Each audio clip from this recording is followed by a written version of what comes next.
So looking at our adult mannequin, he's not as heavy as I thought he was.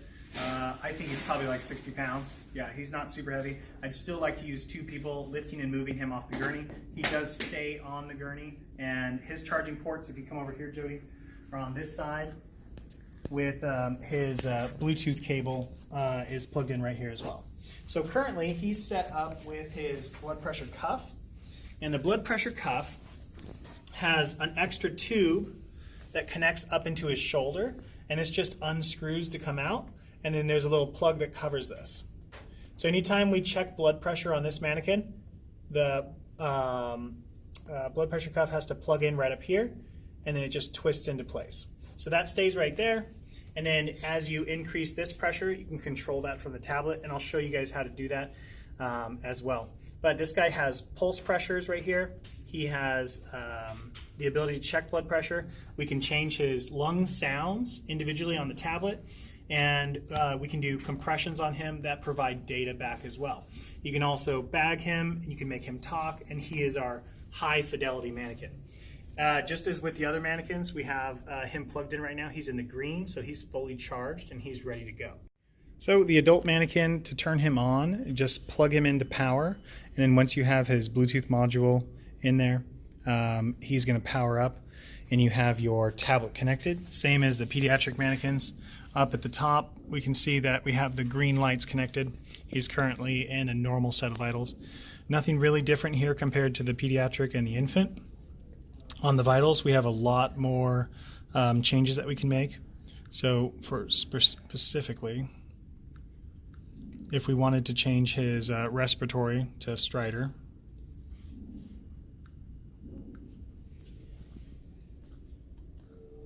we can immediately hear him start having stridorous respirations. Then to change him back, we just go back into throat sound, normal, apply, and he's back to normal. Cyanosis, respiratory pattern, rate, O2. I can change lung sounds individually, so I can give wheezing, crackles, pleural rub, and then you can hear those on auscultation. Cardiac rhythm, we can put him in whatever kind of rhythm we want, but it's not super concern of ours because we're only using AEDs. I can give him heart sounds, I can change his blood pressure, and then his different sound levels I can adjust so the students can hear things better or make them more quiet if they want to be more difficult. In CPR, he does provide us feedback for compression rate, depth, and ventilations, and we can use that data to help coach. We can change blood pressures and see what range the blood pressure's in. So if I gave him vital signs right now of a blood pressure of this, and then I went over to the blood pressure and he was connected to the blood pressure cuff on his arm, we would see a range section in here. And then scenarios, just like with the pediatric and the infant mannequins, we have a set of scenarios that have, just a variety of options. So if we look at a sepsis scenario and we press load, then once again we're just going to press start, and then the mannequin's going to change. And we notice that he has some cyanosis around his face. His respirations have changed. Are you a doctor? He'll talk to you. And then as you go through these, you can have wait indefinitely in this period, or you can make him deteriorate by just pressing a button. And now he's getting worse. So his speech, he'll say another thing, and then his vital signs are all changing as well. So if we look at the paths up here, we can see his current vital signs as they get worse or better. And then if we get worse, so he goes into unstable tachycardia. My heart is beating really fast. So he starts telling you another thing. His cyanosis is getting worse. His respirations are increasing. His blood pressure has dropped. And then we can make him go critical, where he goes into cardiac arrest. And now he's going to stop breathing altogether. Big sound difference when he's no longer breathing. The student can recognize that he's in cardiac arrest and start CPR. So if we're in this scenario and we wanted to change it to something else, the easy way to do that is going to make sure that we are paused, and then we press reset over here.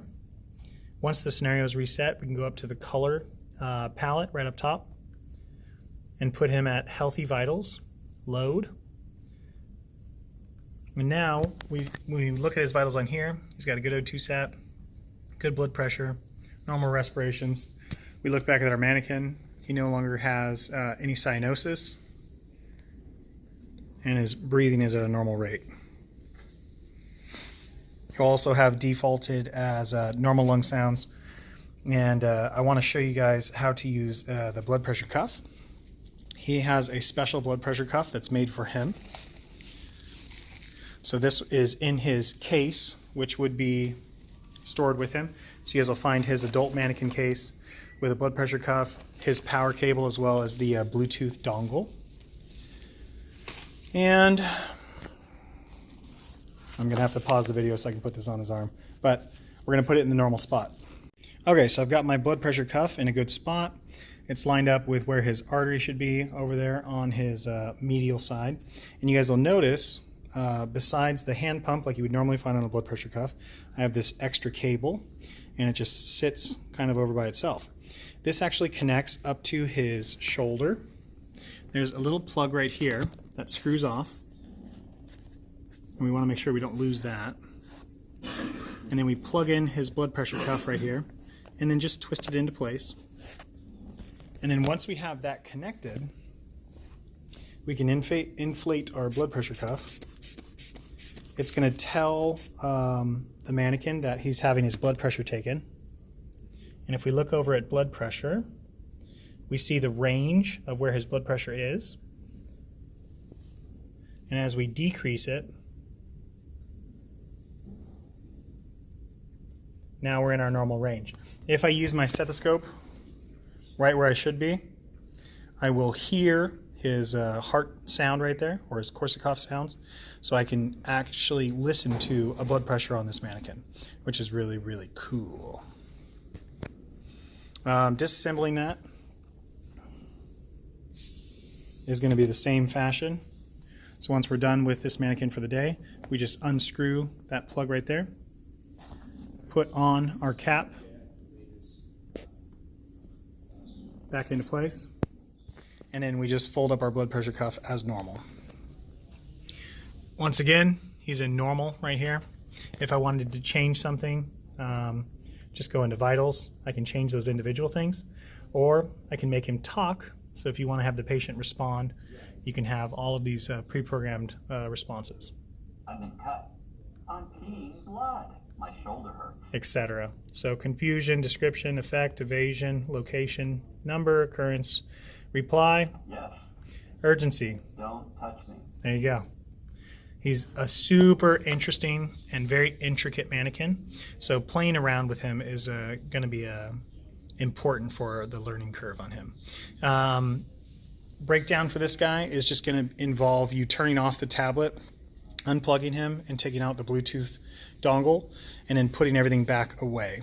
He is stored on this gurney, and then his mannequin case that has the tablet and all of his accessories will be stored in the middle cabinet right over here, along with the pediatric and infant mannequins right up top.